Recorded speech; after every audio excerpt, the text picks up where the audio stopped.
Today on With the First Pick, for the first time all season, 5 rookie quarterbacks got starts in week 6. We'll talk about who played like a Hall of Famer and why it was Spencer Rattler. We'll also talk about our favorite rookie non-QB performances, a year 2 spotlight standout who wasn't even drafted, and I'll unveil my midseason top 50 big board and see if Rick does, in fact, love all 50 names. But because it's Tuesday, we'll start things off with everyone's favorite segment, Over Rick Actions. But first, I'm Ryan Wilson. That's Rick Spielman. This is episode 189. Before we get going, Rick, how many days until the 2025 NFL Draft? Yeah, well, I'm excited. Last time we did that board, it took a while for the wheel to spin before the number came up. Luckily, I was in tune to what the number is. But Ryan Wilson, if you were wondering, I know Debo's excited about this. There are 191 days left until the 2025 NFL Draft.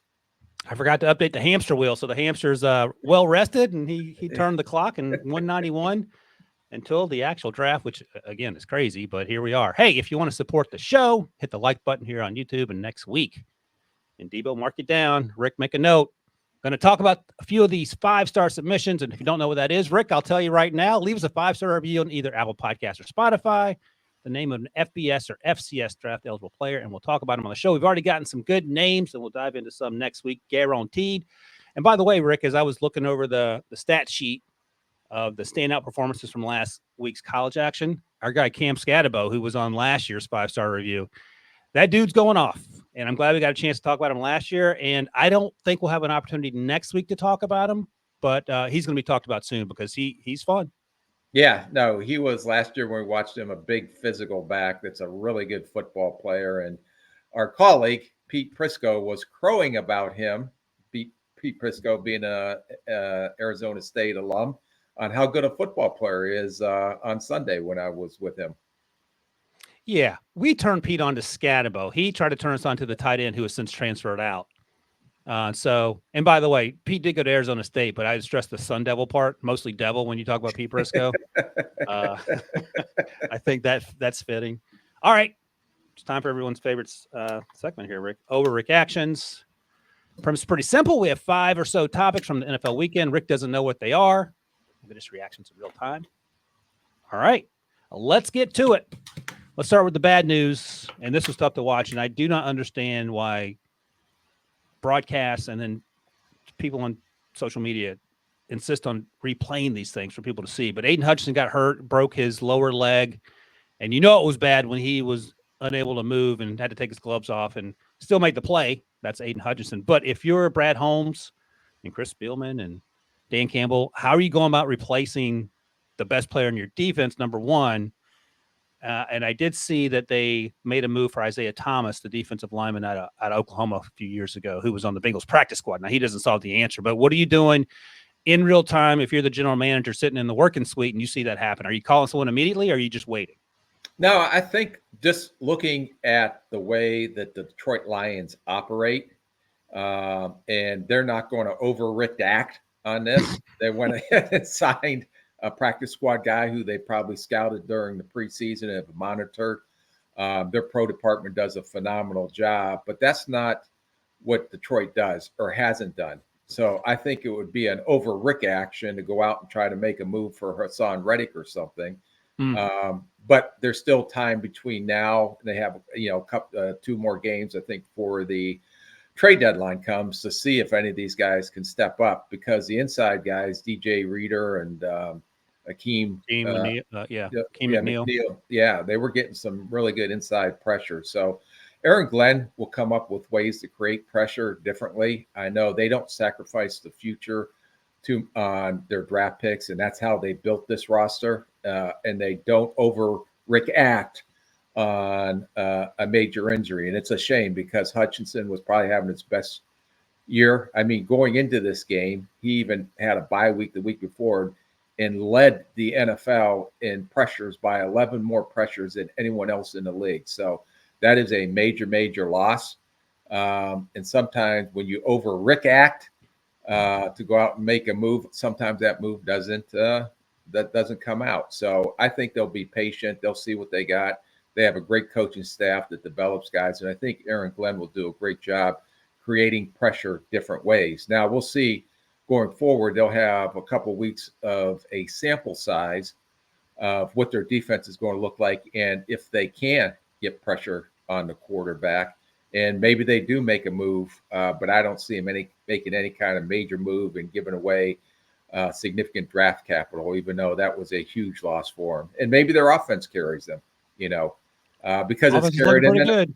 Yeah, it's carried them in the past when their defense has been struggling. So they may just say, hey, we got a good enough offense. We can control the clock.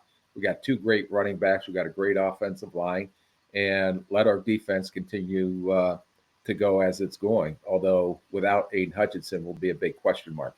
So I haven't watched a lot of the Lions defense front four. So I'll ask you, James Houston is out with injury.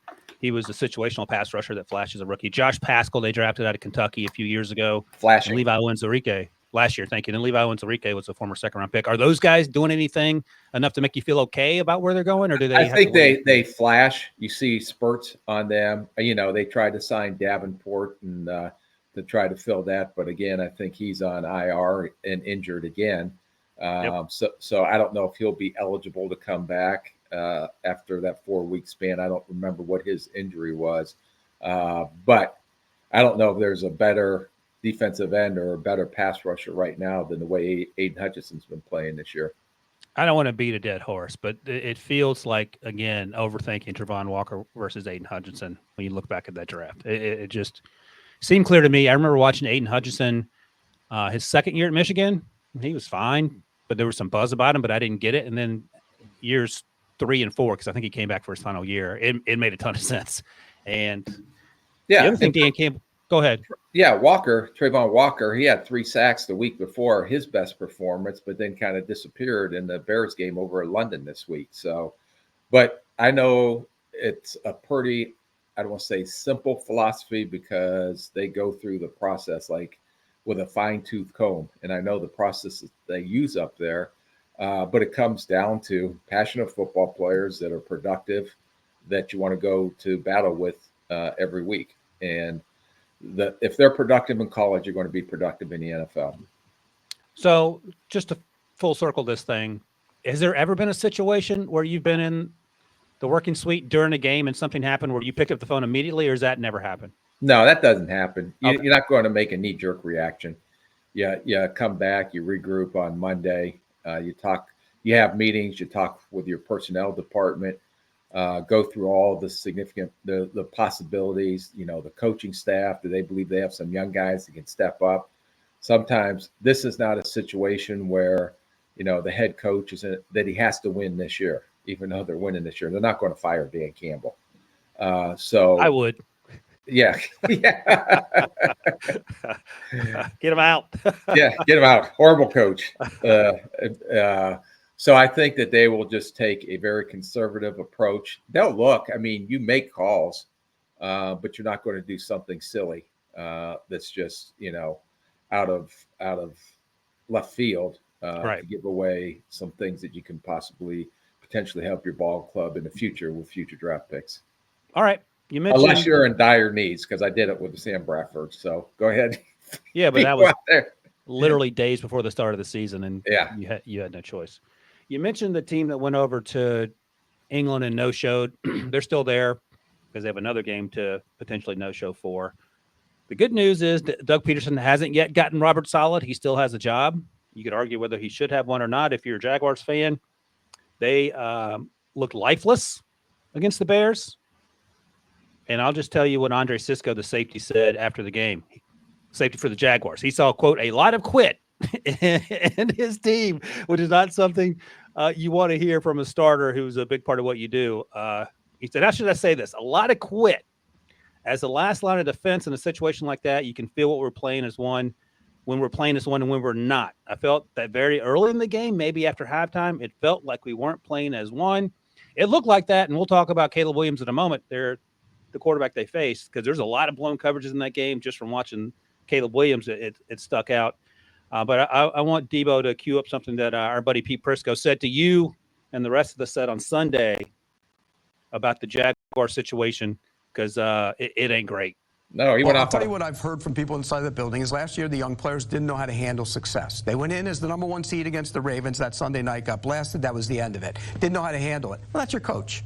Okay, then you go back into this season, the owner comes out and says, hey, look at this roster. It's the best they've ever had in the history of the franchise, because he's listening to the general manager, because he wants to put the pressure on the coach. That's what happens. You have split. Everywhere Trent Baalke has been, he had a split. Jim Harbaugh, split. He hires Jim Tom Sula. Why? Because he can control them. That's all he wants. Now he brings in the defensive coordinator. I've heard that was his choice. That guy has no earthly idea what he's doing. He rotates guys in like they're hockey players. It's ridiculous. First series, the guy gets the first down, out come the starters, in come the backups. Linebackers rotate like they're hockey players. It's a mess. They're terrible. It's a mess. They're going to ruin that quarterback. You know what they need to do? Hire somebody who can run the organization from a football standpoint, who can hire a general manager who can do the football standpoint, and then hire an offensive mind like Ben Johnson to fix it. All right, Rick, you were sitting on set when Pete said that on Sunday, shortly after the demolition that was the Jacksonville Jaguars losing to the Chicago Bears over in London. Do you disagree with anything in terms of what Pete said? I think Pete is very passionate about the Jacksonville, as we say, Jaguars, whatever you want to call them. And I thought Pete was maybe gunning to take over the football operations in Jacksonville. That's how bad it's gotten. No, the one thing I respect about Pete more than anything is that he has a very good educated opinion on what's going on, especially in Jacksonville. And he's not afraid to express it. And he's a passionate. I know he's got to cover all 32 teams, but that's where he started out and worked in that Jacksonville market. And I respect everything he says, because what he's saying, if you really want to go, that's what you're seeing with the product on Sunday. And so I don't know the inner workings of what's going on in the front office or not. I can't comment on that, but I can comment on whatever's going on behind the scenes. It's not working because the product right now is not very good. Well, let me ask you this. Is it sustainable? Because it doesn't appear to be. They have to, if they lose to New England, then it'll be interesting to see what happens. And I don't know, once there's backstabbing going on in the front office and the coaching staff and whatever's going on, and like I said, I have no knowledge of it whatsoever, and that is fractured and finger pointing starts going on, then it's done. It's over. You have to almost look at potentially blowing up the situation and starting from scratch, because they do have some talent on that football team. Whatever the disconnect some is. Talent. They should be in the mix to win the division. Yeah. Well, it's not the way they're playing right now. It looks like they have no talent. The quarterback's a mess, in my opinion, and they just gave him $55 million. So if Mr. Khan decides to make a move, I don't know if I doubt if it will be during the year. I don't know if there is someone that's qualified on staff, Mike McCoy maybe, who had some head coaching experience with the San Diego Chargers. But something has to get done, because you're watching a train wreck, it seems like, every week, just because they're dysfunctional on defense. You said it. There's people open all over the field. I mean, Cole Kmet was like, I didn't know if he was invisible or they didn't see him running down the seam and doing some of the things that he was doing. And their offense is just painful to watch. They don't run the ball very well. Trevor Lawrence has some flashes against Indianapolis Colts, but they usually play good against Indianapolis. But going against a quality defense like Chicago, it looked like it did a couple of weeks ago and like it did most of the season. All right. Got some first time ever overreactions, breaking news. I don't even know if you've seen this. I haven't seen anything. I'm locked up in a Adams has been location. Traded. No, really? Davante Adams has been traded. You get to guess where. Boy. I know it's not New York, because they just It's played the New York Jets. Really? The New York Jets are trading for Davante Adams. It's a conditional third rounder, according to Rap Sheet, that can become a second rounder based on performance. And Debo has a slew of questions for you. How much did last night's performance against the Bills at home on Monday Night Football, and the Jets played pretty well in a game that had 4,000 penalties, how much did last night's performance, new head coach Jeff Ulrich interim, new offensive coordinator Todd Downey taking over, for Nathaniel Hackett push this forward, do you think? If that team had gone out and lost 40-0, maybe this doesn't happen, or no? I think with them pushing all their chips in, that's just another chip that they're taking from the future and pushing it in. Because if they don't win the division or get in the playoffs, in the way this owner reacts to things, like I thought it was premature to get rid of Robert Saleh, but Sure. now you got embarrassed in London. You didn't play well in London. You know, you're at home on national TV, and it was a slugfest. I mean, it was a fun game to watch. It was physical. They don't like each other. Clearly.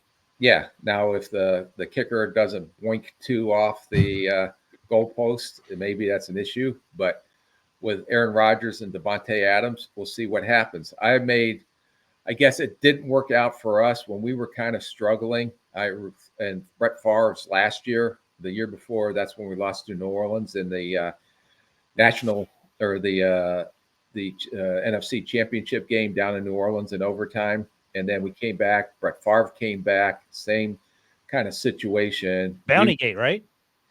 Yeah, Or that the, was Bountygate. That was Bountygate and everything else. That's right. I forgot about that. All right, go ahead.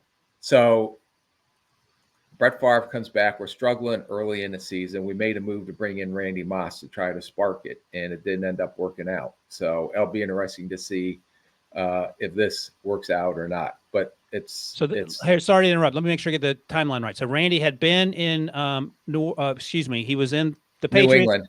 Went to the Titans, I believe. No, he came to us. Straight from New England. From New England to us when we were okay. Brett Favre's last year. Yeah. And that's right. He didn't quite have the same magic he had in New England prior. No. And there was, him and Favre trying to get on the same page. And we were trying to, because we had a team that was in the NFC Championship the year before. So we kind of went in on the all-in approach, and it didn't work out for us. So I'm kind of anxious to see if this does or doesn't work out for the Jets, because I don't know if Rodgers will play there next year or not, to be honest with you. I mean, he looks like he's getting a beating week in and week out. Taking a whooping. And the way that Minnesota hit him in London, and then they come back and play without taking their bye.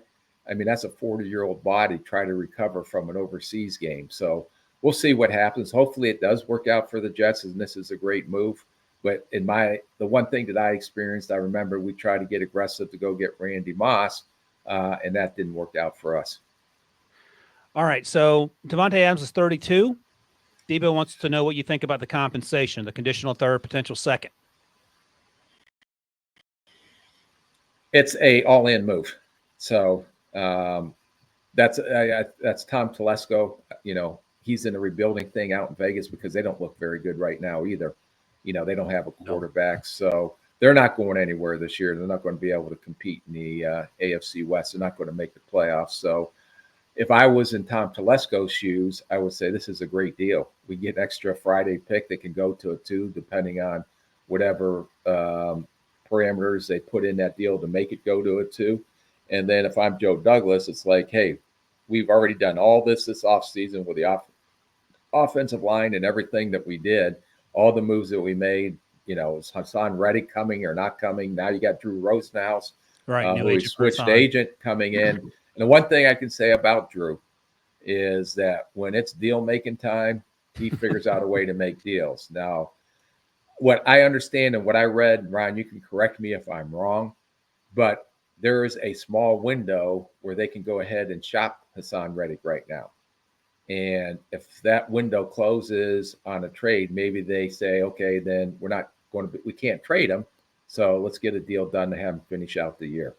But this is one team. You take the Raiders. Okay, we're going to get more draft capital, start building this thing back up. You take the other side, the New York Jets. We're all in. We have to win this year, or who the heck knows what the owner's going to do at the end of the season.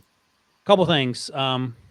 Garrett Wilson flashed at times last night, as he has all year, but he needs help. Mike Williams has struggled coming back from that ACL. He has not looked good. He was involved in that interception late in the game that sort of turned things or solidified the win for Buffalo. Alan Lazard played well last night, but I don't think that's the thing you can count on week in and week out. I get it.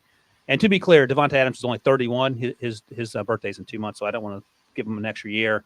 Debo also notes, so the Raiders signed Davante Adams to a 5-year, $140 million deal. He has 3 years left on that. The Raiders are paying $0 on the rest of that. That's all going on the Giants' ledger. There's an out after this season if the Giants want to get out from under the deal. And I'll ask the follow-up. So what's the Jets. – talked about go ahead, Debo. You just said Giants a couple times. Oh, sorry, Jets. There's 2 teams in New York. One's the Giants, one's the Jets. 3, the Bills. Be respectful. Thank you. The Jets, excuse me. New York metropolitan area. So here's if you're looking at Spot Track here, Debo has it on the show. But they can get out from under this deal. The Jets can after 2024. But another question that Debo raises, what does 2025 look like in terms of the quarterback room and the wide receiver room with the 2 old-timers for the New York Jets? Are they still there? I think that I don't think either of them are there. Wait a second. Okay. So you're making this feels like a save my all ass in move. Yes. Or save my ass if you're Joe Douglas. Because your feet maybe maybe are held. We can't say that on the air. We say ours. As my grandmother used to say, you're behind. Yeah. So this feels like Joe Douglas seeing the writing on the wall, whether it was implied or stated as fact by the owner. I don't know. I'm just speculating because if you're going all in, what's the end game? Do you have to win the Super Bowl? Because if you go to the playoffs, who cares? I think I don't know what the owner's expectation is or what the expectations are at the beginning of the season, but everybody picked them to, get into the playoffs. And then once you get into the playoffs and you have Aaron Rodgers, then, who knows what happens? It could be good. It could be bad. Good. Yeah. But it gives you a chance to have a chance. But this to me is nothing but an all-in move. They don't worry about the future. And then at the end of the season, the owner is going to make a decision whether to blow the whole thing up and start over from scratch. I can't anticipate, or I don't see an Aaron Rodgers, if the thing blows up, wanting to play and start from a rebuild mode. Not at his age and where he's at. He may just walk and retire. So Debo just flashed a graphic in the AFC. The Jets are 12th. They're 2-4. They're 1, 2, 3, 4 spots out of the final playoff situation in that conference. I mean, they had a chance against the Bills. I don't know if they can do that week in and week out, play that level. Again, the penalties were a mess. The Bills didn't play particularly well, I thought. Well, the only thing I know is that the Bills ran the ball down their throat. So their defense, as much as everybody talks about, they better start defending the run because our Ray Davis, who flashed and played well down at the Senior Bowl, and a guy who we talked about last year, really came on the scene last night. I thought did a great job with James Cook being out. Absolutely. And Debo's flashing the graphic of Super Bowl odds. The Jets are just above the Bucs, the Steelers, and the Cardinals in terms of outright chance to win the Super Bowl. And they're behind what I'm guessing like 15 other teams. The point is that these are extremely long odds, and it feels like a panic move. But I was thinking about this while watching the game last night. In my heart of hearts, I wonder if Robert Saleh knew when they brought over Aaron Rodgers that his days were numbered, because it feels like, and we talked about this a little bit yesterday, everywhere Aaron Rodgers ends up, more bad things than good happen at this point in his career. Maybe that's just me projecting. I don't know. But to your point, you're going all in, and if you get to the playoffs and you lose in the first round or even lose in the second round, is that a win? Like who's that benefit if it sets your team back with the money in the draft picks you've lost? No, to me, it's Super Bowl or bust. I think. Okay, and that's I think that's what their mindset is right now. And by making this Davante Adams move, I think that even clarifies it a little more on we either going all the way or we're not. How much does Davante Adams have left? I don't know. He hasn't played. He's got a hamstring. In quotation marks. I bet it feels better he's now. Still a good receiver. I think he will help them. And I think he has some rapport with Aaron Rodgers already. So I think it could help them. Does this move get him over the hump? I don't think it does. No, it doesn't. I can tell you it does not. Rick, take me yeah, behind the curtains here. Diana Rossini reports that Davante Adams already in the Jets building. What? How does that happen? Give me a timeline. And if you have to, get your buddies in the front office in trouble.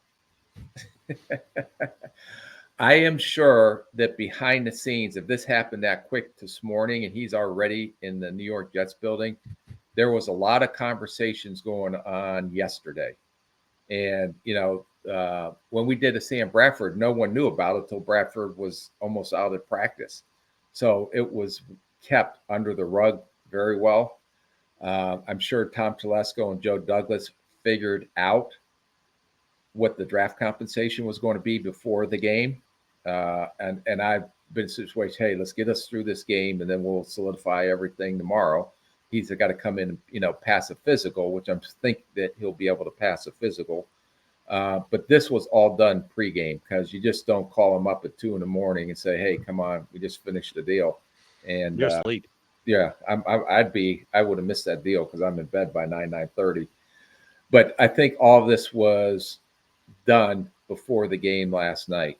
And then I'm sure there was a private jet out there waiting this morning once they got done, whatever time the game ended. And it's just a matter of flying them in. And I'm sure the financial piece was already taken care of so the Jets can fit that cap number into whatever whatever number they had left this year. Crazy town. All right, good job, Debo, producing the breaking news. Overreactions 1.0. It's never happened before. Anything else, Debo, on that you got? Or are we good? No, good job, Rick. Hey, thanks, Debo. Now scurry back up the ivory tower with your hard 30 shoes. plus years of experience finally paid off in overreactions. Yeah. We've got some behind the scenes information. All right, let's take a quick break. We're going to come back and talk about the 5 rookie quarterbacks that started last week and why we love Spencer Rattler right after this.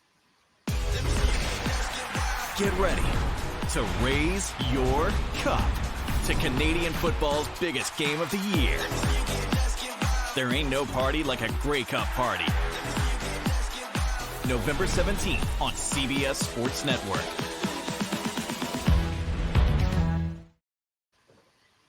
All right, Rick, let's talk about these rookie quarterbacks.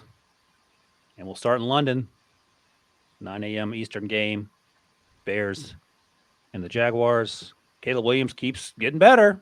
Yeah, he does. 29, 226 yards, 4 touchdowns. One of those was a little touch pass, but it counts. Did have an interception, just an underthrown ball.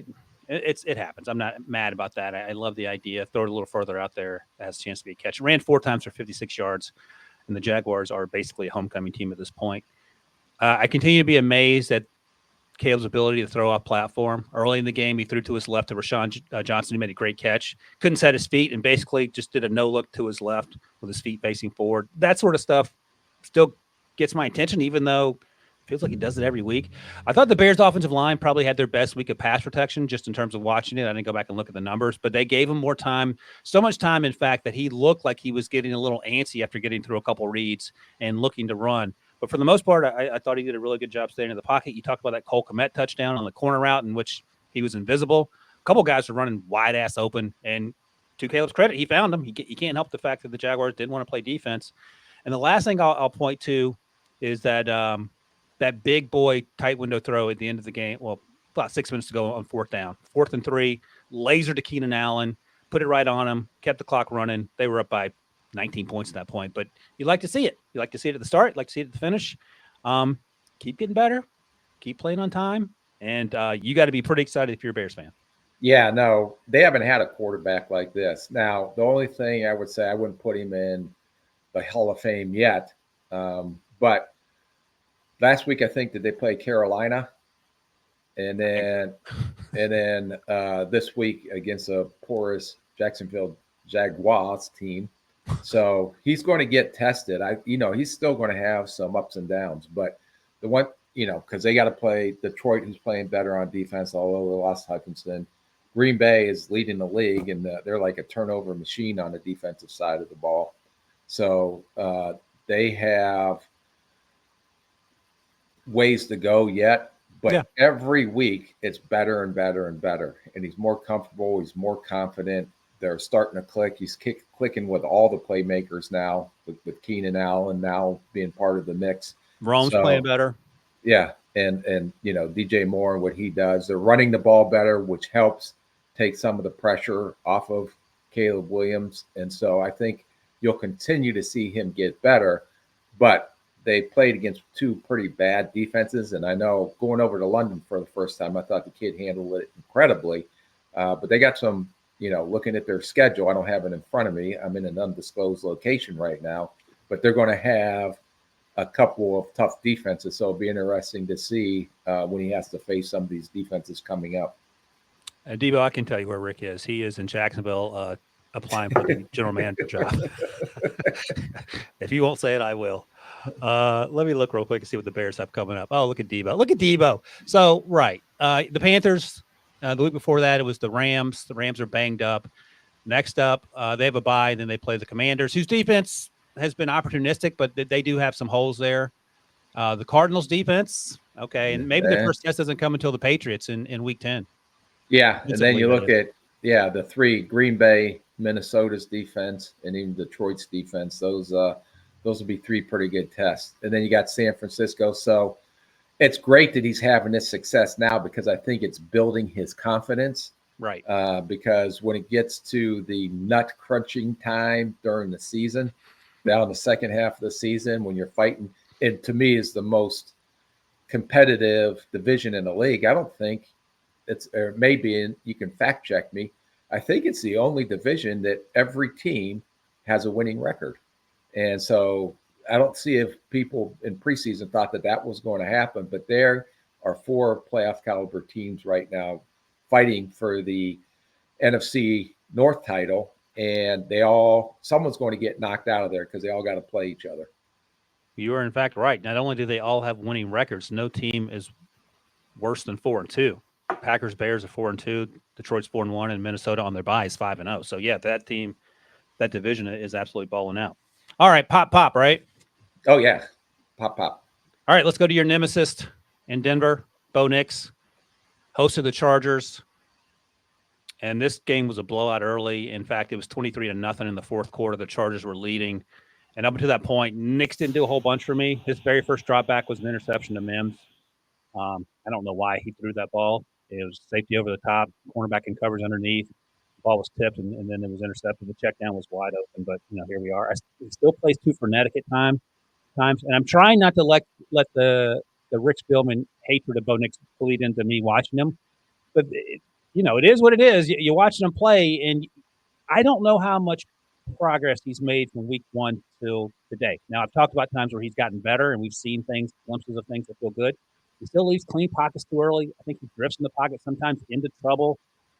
Some of the throws on the intermediate throws don't make sense to me, like he's missing guys by 4 and 5 yards. Now, he'll come and rip a deep end, and you feel good about it. Fantastic touchdown to Cortland Sutton in the back of the end zone. The game was long over by that point, but whatever, he still made the throw. I just want to see more and more consistently, and I haven't seen it yet. Well, they went against one of the top defenses in the NFL with the Chargers, and that was without Bosa this week. So, but yeah, the Chargers, there's no question about how their defense has played so far through the season.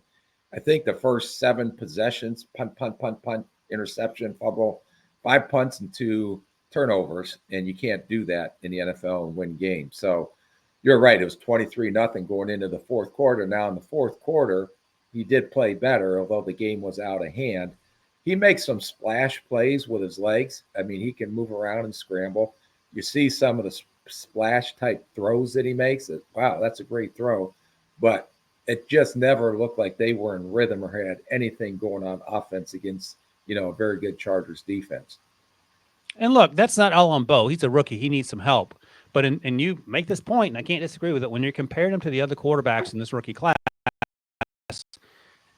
I want to see more growth. And again, if he's in Washington, if he's in Chicago, maybe it's different. Maybe it's the old Bryce Young syndrome, but it is what it is. And Sean Payton's supposed to be really good at helping these quarterbacks. And there's been growth, but just not as much growth, I guess is what I'm saying. Yeah. And you give him credit. They won 3 games. He had, the crappy weather game in New York, and they ended up squeaking that out. But, he couldn't throw the wet ball very well, but they ended up figuring a way to win. He played really well, I believe, Tampa, that they had a really good game. Then last 2 weeks, he's had kind of a setback. All right. I got to give him a Rick Spielman drop. Yes. All right. Next up, Jaden Daniels drove up the street, 995, to get to Baltimore to face his future self, and Lamar Jackson, the Heisman Trophy winner against the two-time MVP. Jaden finished 24 of 35, 269, 2 touchdowns, no interceptions, 6 runs for 22 yards. And I think that sticks out. They did a great job of containing him and not letting him run. You saw Roquan Smith spy him at times. You saw Van Noy actually spy him at times as well, and they did a pretty good job with that. I thought the Ravens started off really good in terms of tight coverage, and then Jaden started warming up. Yeah, he did. Made some good middle of the field throws in the first quarter, but McLaurin dropped one, Noah Brown dropped one, and Cliff Kingsbury continues to put Jaden in position. So just get the ball out quickly in the quick game. I think he'll wear you out on outside routes. He throws with anticipation, throws with arm strength, throws accurately. So those are places he can win if the middle of the field isn't working. And as the game progressed, I thought he gave his team a chance to be in there. They were down 7 after he threw that touchdown to Terry McLaurin, I believe, which was a fantastic throw in the end zone, a little over route there. But continue to be impressed. This was a tough game for him, but I liked what he did. I don't think it was a tough game for the Commanders, especially when you got Derrick Henry and Lamar Jackson and just pounding the ball down your throat. But I think that this kid, for that environment, going up the street to play the Baltimore Ravens and how big a game it was, every game that this kid plays, it doesn't ever look too big for him. It looks like he's a savvy vet the way he plays sometimes. Now, he's going to make some rookie mistakes. I understand that. But some of the big boy throws that he makes in critical situations in the game, he makes it look easy at times. And, there are a couple of times when he was getting ready to get hit and delivered the ball on time with accuracy. I think he's just a special, special talent. And he kept the Commanders in the game. It may not be a perfect 18 of 18 or whatever, but he's not turning the ball over. He can still make plays with his legs. Although Baltimore, like you said, had a really good game plan, trying not to let him ruin the game. And the Baltimore's defense should, because they had a lot of practice against the guy on the other side that they practice against every week, So, but I think this kid is very mature and playing at a very, very high level still. I agree. Pop, no turnovers too, and that's the other thing that we keep seeing. So I'll give him a pop. I'm gonna scribble down a pop for you because I know that's what. Yes, pop. Next up, Spencer Rattler. You didn't get the jersey. I thought you'd have the jersey on, at least for the first half, and then you took the jersey off the second half. I don't want to spoil it, but I was hoping something would arrive here before the show, and it didn't. So I'll wear it Thursday in honor because I did do exactly that. Spencer finished 22 of 40. That doesn't stick out as necessarily great. 243, touchdown, 2 interceptions. 4 rushing yards for 27 yards. I'll start there. He continues to be a better athlete than his numbers suggest when you see him run the 4.9. He can win in space. He doesn't take hits in the open field, but he can he's not looking to leave the pocket, but if that opportunity presents itself, he's going to run. He'll get you 8, 9, 10 yards. And I was glad I got to go back and watch because I thought he played really well. The game was – what was it? They were up at the start of the second half. What were they up? 27-24. Yeah, that's right. At the start of the third quarter. And then things sort of unraveled. And it wasn't necessarily on Spencer. He throws on time. He's rarely fooled. Now, the second interception was him being fooled and just making a stupid mistake. He threw in the flat, and the flat defender was standing right there. The first interception I'm fine with. He's trying to throw the ball down the field. Great play by Zion McCollum. He did underthrow him, but I like the idea. You just throw it out there. But the arm strength, the playing on time, the knowing where to go with the ball, the tight window throws. You said before the game last week that he's got to avoid the turnovers. They didn't lose because of his turnovers. They were trying to get back in the game.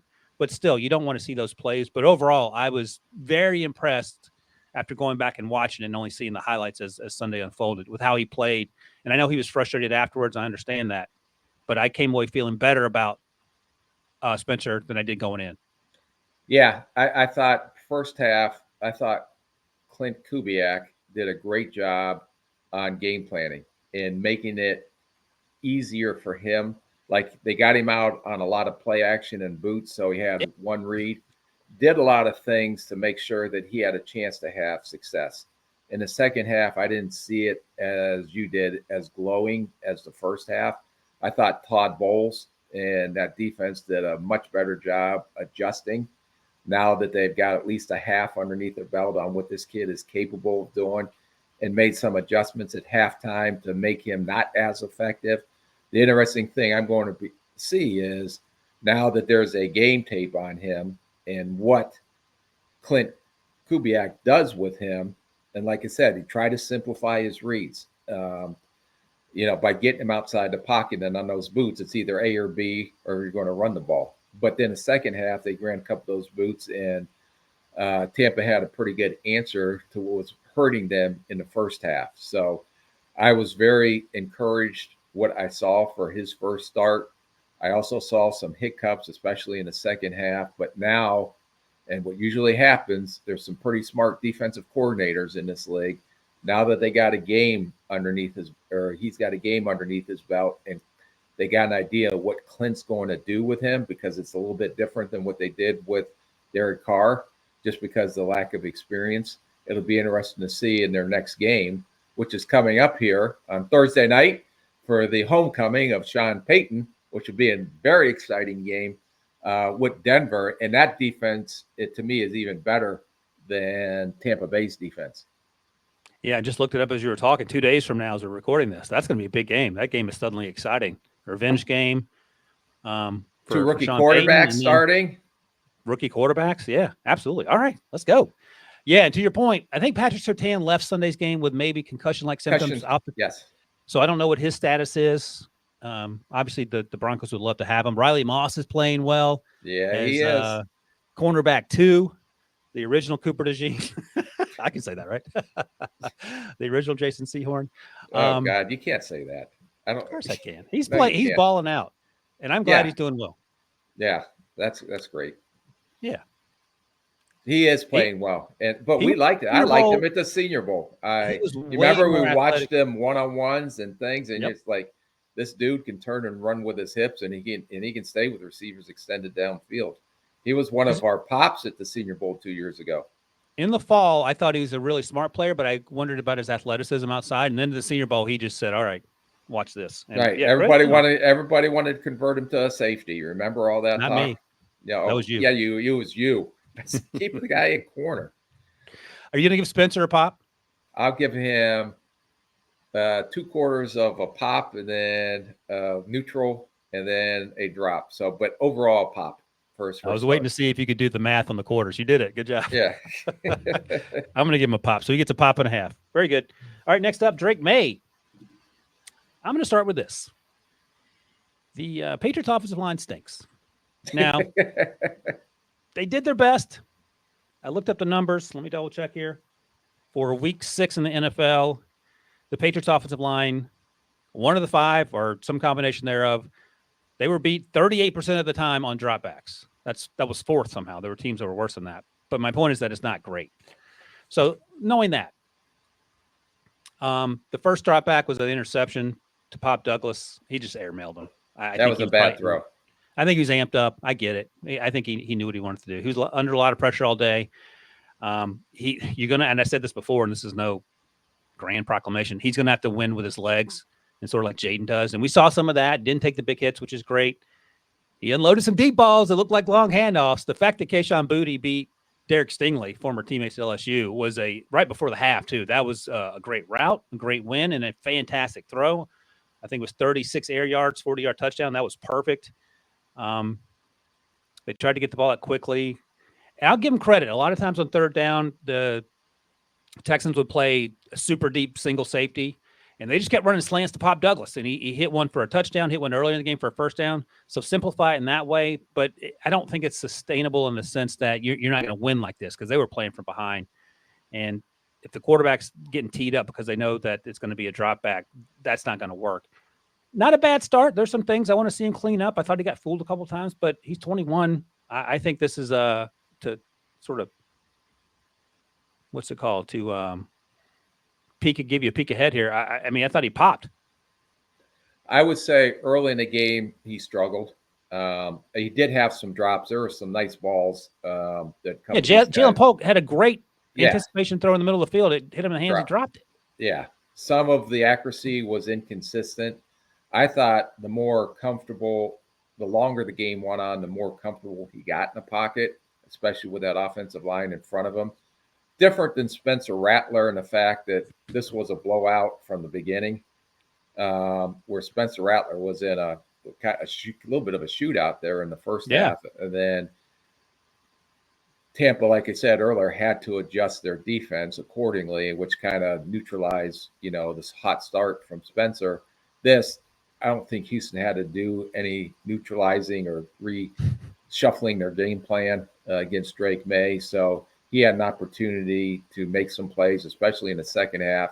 He just looked more comfortable in the second half. But again, the game was pretty much out of hand. But encouraging signs from Drake Maye, at least in this exposure. Now, if you had his second half with Spencer's first half, it'd be a pop. So, but I was excited to see that that the offense at least looked a little bit more functional in the passing game, even though he gets pressure than it has with Jacoby Brissett.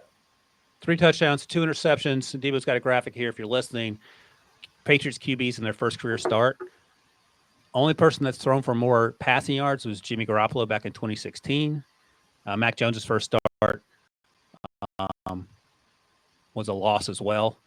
He threw for 281. Oh, and so Mac did as well. I guess it makes sense that Mac would be the all-time leader in that category, my guy Mac. Typically, these quarterbacks who've started, Bailey Zappi, Jacoby Brissett, Jimmy G, Matt Castle, Tom Brady, they all got wins. Mac Jones and Drake Maye got losses in their debuts. Well, those other guys were playing on a really good football team, too. That's also potentially something to do with it. Except Bailey Zappi. I don't know how he did it. They probably ran the ball 50 times in that game. He threw for 188. I'm giving him a pop. Are you giving him a pop? Yeah, I would give him a pop. I thought that he did a good job for his first start once he settled down. By the way, I noted this late last week, just thinking about the start for Drake Maye, because a lot of the conversation, you said this, I said this, or Mike Renner said this when he was on, that I wouldn't have forced Drake Maye out there. And not so much because of the one game, but it's because of the next 4, 5, 6, 7 games he gets his brains beaten in. So far, so good. But it reminded me of 2019 when Daniel Jones got his first start in week 3. And people were not high on Daniel Jones, Giants fans, draft people, because he was 6 overall, I believe, that year. And they thought he was too high. Dave got him a pick.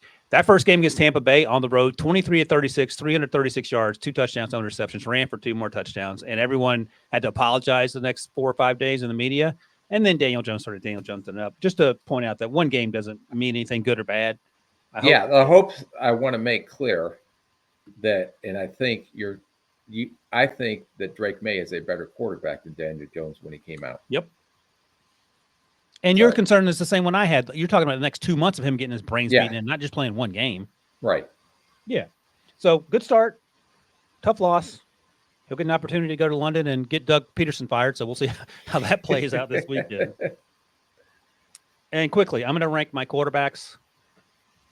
Rookie quarterback performances. You can tell me where I'm wrong. Caleb 1, Jaden 2, just based on week 6. Caleb 1, Jaden 2, Spencer 3, Drake 4, Bo 5. The only one I would flip is Jaden and Caleb. I would go 1A, 1B. Whoa. I thought you were going to say Spencer and Drake. No, you're going to have – okay. All right. Spencer and Drake are, like I said, first half, second half. Maybe they'd be one in your list if that was the case. Jeez, Caleb got the win, and he still gets 1B treatment. Debo, do you want to take a break or want to keep plowing through? Let's keep going and then break before your top 50. All right, Rick, let's spend 5 minutes. I don't want to give these guys short shrift, but we got to get on. You got stuff to do. I got stuff to do. Your stuff is more fun than mine. I got to go do real adult stuff. Oh, do you got to carry 50-pound sandbags 40 yards? I shouldn't complain too much. I could get our stupid driveway fixed. I got to go talk to the HOA people. It's a whole thing. All right, but yeah, problems. I'm doing it. Yeah, you got a lot of problems. I don't want to be that guy, but getting your driveway re-asphalted, not cheap. So there, I'll stop there. Yeah. Try to keep rebuilding a house every 2 weeks after a hurricane. That's the other thing. Your house, your mom's house. I mean, your dog house. You got a lot going on. All right, here we go. And there were a lot of dudes to choose from, and I'm going to give some of these guys shout outs, even though we're not going to talk about them. Week 6, offensive rookie of the week. Before I get to the winner, some guys who've been balling out both last week and the previous weeks. Dominic Pooney, guard in San Francisco. Tolifuaga, left tackle, who played right tackle in college, left tackle for the Saints. Zach Frazier, my guy, the center for the Steelers. Bucky Irving had a great week. Running back. How about just before we get off of that? How about the combination of Bucky Irving and the other guy that we're going to talk about that I can't wait to give an opinion on that as we go forward. But just a little Rashad tease. White was banged up, the running back, so they needed to go to options 2 and 3. Bucky Irving balled out of Oregon for Tampa Bay, and then we'll talk about another young man, undrafted, who balled out as a year 2 player. Ray Davis, you mentioned, had a big catch for the Bills. Isaac Arendo went for 99 yards. Ty Tracy, who our buddy Eric Galco said would lead all rookie running backs in rushing, and he's done pretty well for the Giants. So just some names I wanted to mention before I got to the actual dude that we're going to talk about. Brock Bowers, 10 targets, 9 catches, 71 yards against the Steelers in a loss. Tight end, obviously, 13th overall, if I recall correctly. He might have gotten drafted too low. I was complaining at the time that maybe you don't take a tight end that high. Yeah, First target of the game, he was lined up in the slot against Joey Porter Jr., the most physical cornerback for the Steelers, and long, we know what he does. JPJ didn't have a chance. He ran a little in or slant, and he went off the line of scrimmage against man press, went at the stem, and then caught the ball, and he has yak ability. I wrote down he's basically Anquan Bolden in space, but bigger and maybe even faster. Unbelievable for a rookie tight end to come in and run the type of routes that he runs. He is just so polished. He looks like a 10-year seasoned vet because you can't cover him with a linebacker in man coverage. And it's not cover Joey Porter Jr. It's not like he's a freak athlete. He is just he's a really good athlete. I'm not saying that, but he's not like, when Kyle Pitts came out, everybody was like, God, this guy's like the freak of nature. This guy is a very good athlete, but even better football player. And to me, he's the only offensive weapon right now that Las Vegas Raiders have. So Davante Adams was out. He's since been traded. Jacoby Myers was out. So, right, he was the only show in town. Right. And even though he's the only show in town, defenses know that, yet he still is producing week in and week out. So he is Tom Telesco, whether you agree or not, does a pretty good job identifying guys that are good football players. They kept running an option route with him later in the second half. He beat Peyton Wilson on one. Peyton Wilson's a fantastic athlete. Beat him outside. And then he won inside against a safety on another option route. You just can't win with him. And he's making Aiden O'Connell look serviceable. I'll just leave it at that. So, yes. Pop. I'm going to write in Pop for you because I know you know. Yes. The reason I love Brock Bowers it's kind of hard to drop anyone you put in as like offensive or defensive rookie of the year or week. It's like you win employee of the month and I'm going to fire you. It's either or. My favorite reason for loving Brock Bowers, both this week and overall, he absolutely hated doing Debo's social media stuff at the combine. I've never seen a young man more put out. Yeah, he looks like one of those intern producers underneath Debo when you just sit and look at him and the way he looks, and then you see this beast of a football player when he's on the field, but off the field you think that he worked for Debo as an intern producer. I also love that he has my hairline at age 21 or whatever he is. Lean into it, Brock. All right, next up, let's go to the defensive side of the ball, our Week 6 Defensive Rookie of the Week. Some other names that deserve mention. They didn't win this week, but keep trying, guys. Christian Braswell, edge rusher out of Tampa Bay. He's flashed a little bit. Edge Cooper, the linebacker for the Packers, had a good week. And so did Evan Williams, a young man that I really liked in the season, liked him in the Senior Bowl. Day 3 guy, plays safety for the Packers. You talk about the Packers flying around. Those two guys have a lot to do with it. But let's go to Tennessee. Jarvis Brownlee Jr. And we talked about him a lot, you especially. The Week 1 game a year ago, Florida State versus LSU, where he did as well against Malik Neighbors as anyone on planet Earth has. And one of the notes is that I wrote, I looked at the scouting report I had last draft season. Just he's so handsy and physical. And he's gotten better with that. He got called for one, had a great interception in the end zone. He got called for illegal contact. I sort of thought that was a ticky-tack call. But he plays press man. He can play a little zone, but he's going to get his hands on you early, and then he's going to shout at you in the route, and he's going to be in position for pass breakups. He's had a good start to the season. He was a 5th-round pick. I thought he might have a chance to go a little earlier, but on day 3. But there were 28 defensive backs drafted ahead of him, Rick. I think he's outperforming his draft slot. Yeah, the thing that you see is that he is most comfortable in press man, and it's cat coverage. You cover that cat off the line of scrimmage, and he's very physical, disrupting the receiver, getting upfield into his route. He does an excellent job mirroring in man coverage. Made the great interception. Also, I think had a PBU or two breaking on the balls coming back to the quarterback. Physical, and he was physical coming out of college as well. So everything that we saw, I think I liked him coming out. I think Yeah, you did. You liked him more than I did.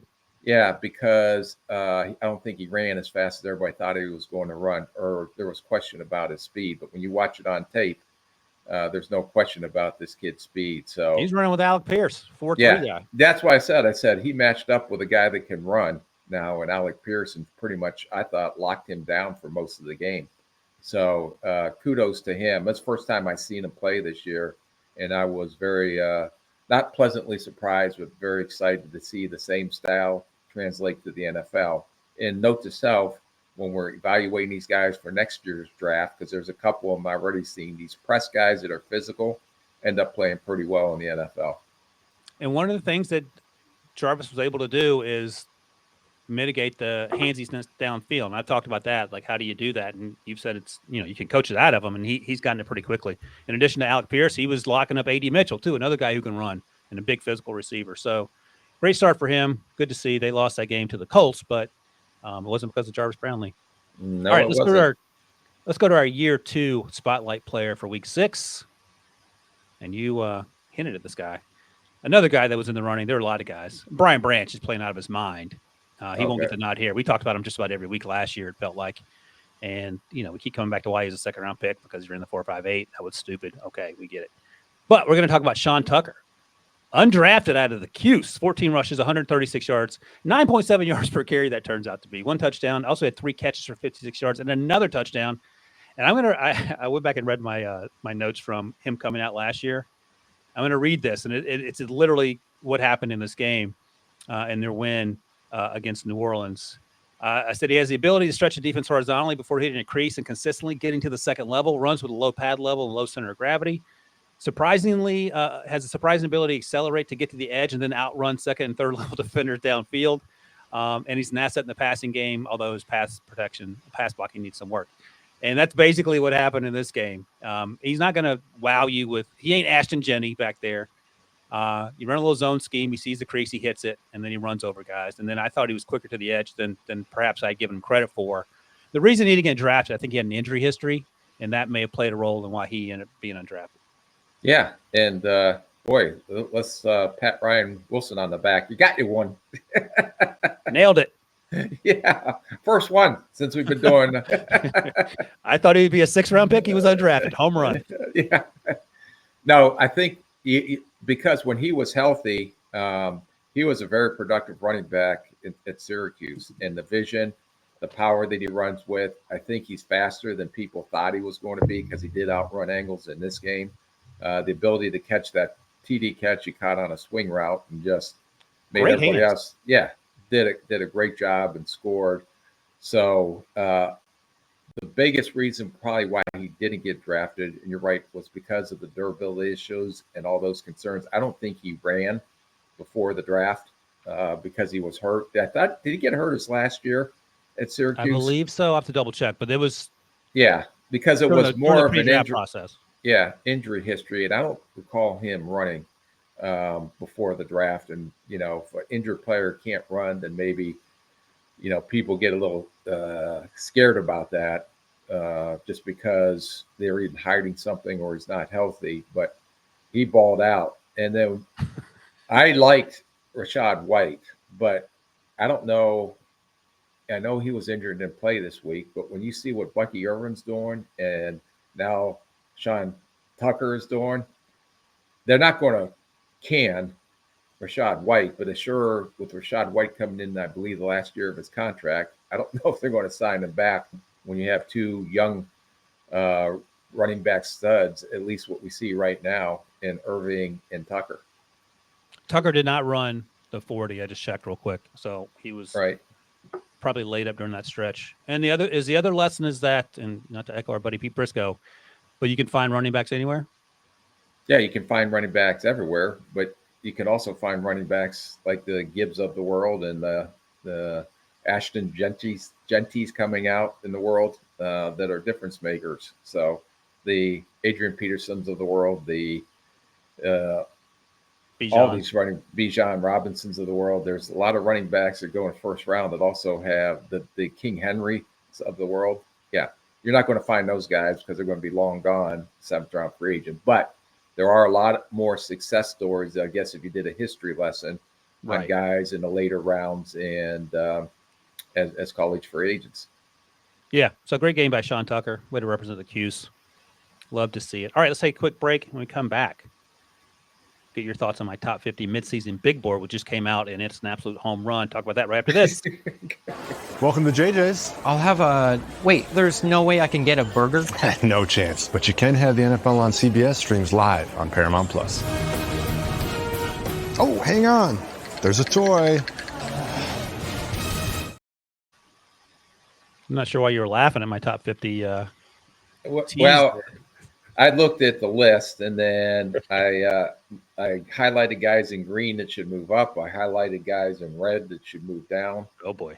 So there. All right, let me tease this up for you, and you can go crazy. You can look at this on CBSSports.com if you're dying to see my top 50 big board and take your time with it. And I'm dying to see your top 50 big board. I was excited when it came across.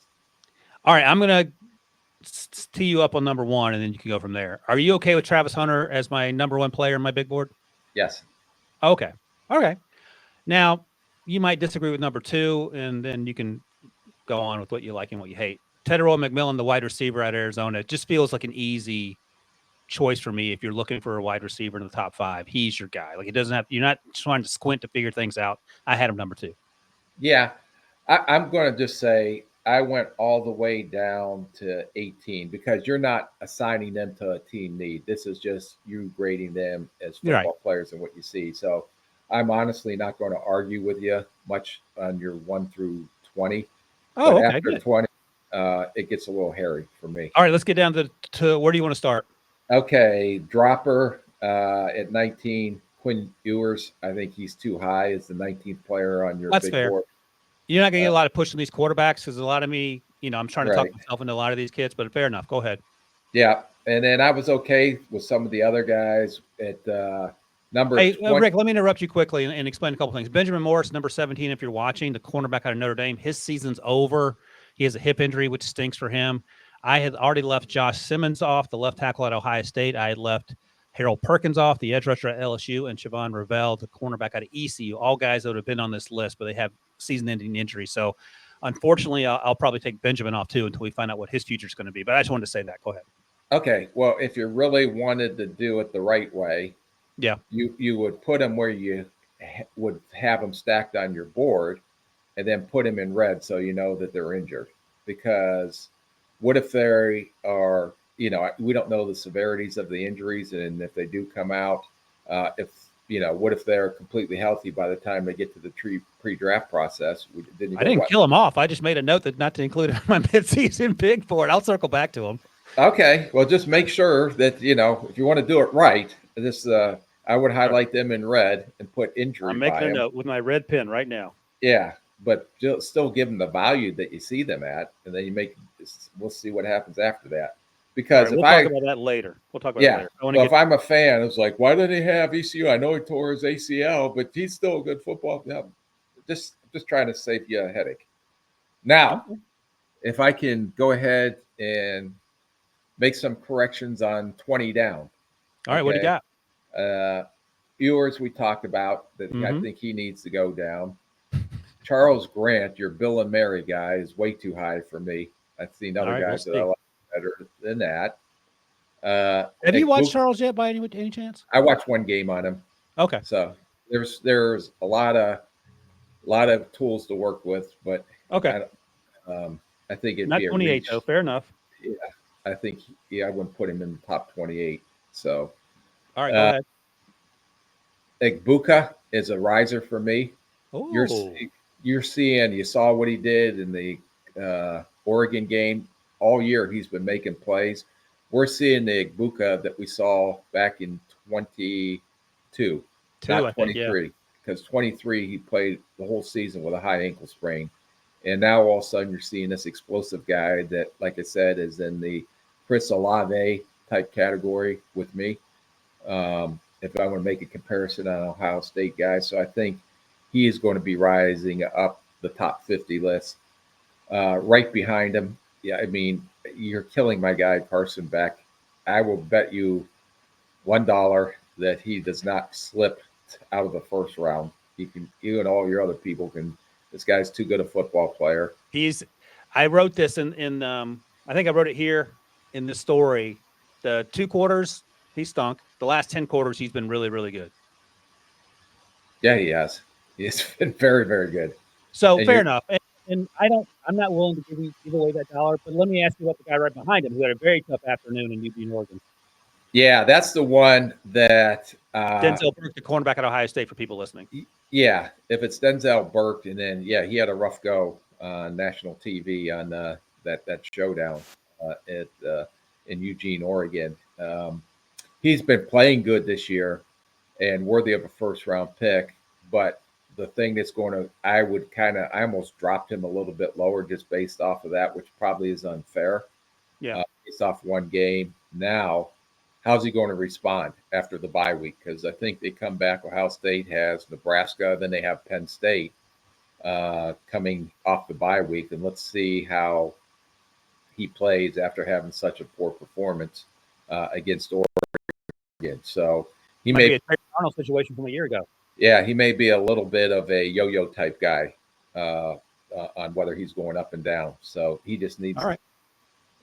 And then I dropped down to number 36, Quinshon Junkins. I had him lower. Okay. I didn't think he played as well in the Oregon game either. I know him and CJ Henderson get a lot of touches. That's the best 1-2 combination, I think. Trevion? Yeah. Why keep calling him CJ Henderson? CJ Stroud? Yeah, no. CJ Henderson's the corner. Oh, right, the corner. Yeah. Yeah. I thought Trevion played a little better in that game. I didn't go back and watch it closely, but Junkins had a pretty good season. I mean, they're both averaging like 6 yards per carry. Yeah, well, it's against the Zips That's true. and the Broncos of the world, and fair enough. So let's see how when they get into their big boy schedule, which has started, how they perform. Guys that I had rising up at number 38. I watched this young man because of you. Did you like him? Yeah, I do. So long, physical, got an attitude. Yeah. Davison Igbenosum. You got it. Cornerback out of Ohio State. Plays opposite Denzel. Long, athletic, press man guy. Just what we talked about, right? With one of your rookie players of the week. This kid is going to be a huge riser coming through. Now, the biggest knock I had on him, he doesn't make many plays on balls in the air, but he did have an interception against Iowa. And then I thought he played really well in the Oregon game because they have some speed at the receiver position. This is a kid that I kind of compared it a little bit. You got Burke and you have Igbenosum. And last year, do you remember you had Terrion Arnold, who was behind Kool-Aid McAllister? And all of a sudden, by the time it was said, Kool-Aid McKinstry. Yeah. And before, by the time it was said, Arnold was ahead of McKinstry. And, what are you saying? I don't know. I'm just saying I see similar things that could potentially happen with these two corners from Ohio State. Now, there's a long way to go, but that reminded me of the two corners that came out of Alabama. Hey, by the way, you mentioned Nick Benosen struggles with turnovers on the ball. You know who we used to say that again about coming out? Joey Porter Jr. He makes plays on the ball consistently now in the pros. So we don't have to overthink that part of it. I know it's something we have to talk about because it didn't happen and you want to see it happen. But as you noted, again, interception last week, I think he'll be fine. And then just 3 guys to mention real quick that I thought should have been in the top 50 that weren't. Josh Simmons, but again, I understand you took him out because he was injured. I had him in the 20s before I took him out. Okay, so I'll give you a pass there. Jalen Walker, the linebacker from Georgia, I think is he is a grown man. Yes, he is. So, I did watch him. Where did I have him? I had him. I did I not have him in there? Yeah, you had him at 46. I'm sorry, I had him. Highlighted as a green that he should be up. Be up. But fair enough. Yeah. I mean, I watched him last week. in preparation for this, and he was all over the place. And this is in dedication to our boss, Debo. I put Tyler Warren up into the top 50. Tight end out of Penn State, tight end / quarterback out of Penn State, Tyler Warren, who we talked about in the summer. I think we agreed that he was a day 3 guy in the summer, and he is the offense for them. Yes, he is. So was Singleton hurt against USC? I'm trying to remember. I know he was back in the game. Oh, he was back. Okay. So they have 3 guys, none of them named Drew Aller, 2 running backs and a tight end who run that offense. But he's really a really good football player, and I think he deserves to be in the top 50 now, especially way tight ends are an integral part of offenses in the NFL. I think the only person that plays more snaps than Tyler Warren is probably Travis Hunter. Yeah. He is out there every single snap. Yeah, he had a great game. Big win for Debo and Penn State. Congratulations, Debo. And the Eagles. Although your coach, Debo, was he yelling at you? Were you at the sideline and booing him? And did he come over and start yelling at you? So this was scheduled to be an over Rick Actions, but I kind of forced that Davante Adams trade, so we didn't have to talk about it. I saw the young man explain what happened. Did you see that, Debo? Yeah, I was going to say, I don't know how much integrity we have on this podcast, but there is a Reddit post floating around out there that Nick was basically telling a fan, like, have some faith. I told you we would run the ball, because throughout the game, the fan was saying, run the ball. And Nick came over to kind of say, like, look, like, we ran the ball, so believe what you will. The Eagles have been at their best when he's been fired up and kind of an asshole. So let's bring it back. So basically you have a mascot who's a head coach. But once I read the statement from the fan, it made more sense. Nick apologized for it afterwards. Maybe he didn't need to. But if he was just talking to fans about trying to make their day a little better by running the ball more with Saquon Barkley and then reaffirming that after the game, I'm okay with that. Not a reason to be mad at Nick Sirianni. There are other reasons, I would imagine. That's all right. Fine. Feel better, Rick? Yeah, I do. It's just don't just go out and coach and then don't listen to all the what's going on. Focus on what you have task at hand. In 15 plus years in the front office, maybe longer, at your various stops, you never yelled at any fan during the game? Why would you? No. I respect and love their passion, but I'm not going to acknowledge their passion, if that makes sense. Answer this question. Have you ever yelled or banged the wall in the direction of a coaching staff not doing what you thought they needed to do during a game? I'll presume that I have no comment on that. Right. So if they're earning the paycheck, everything's open for debate. But if they're paying their hard-earned money to yell at you, you're okay with it, right? Yeah, they pay a lot of money to go in there and yell and scream at you, good or bad. So right. That's all right. You don't need to react after an emotional win. All right, Debo, what I'm hearing is that Nick Sirianni will never be a co-host on this podcast with that attitude. So you better fix that. All right, that's it. That's a wrap on episode 189. As always, thanks to my guy, Rick. Thanks to Debo for producing. Thanks to all you guys who watch, listen, and comment. We'll be back on Thursday to update our With the First Pick college QB rankings through week 7. See you then.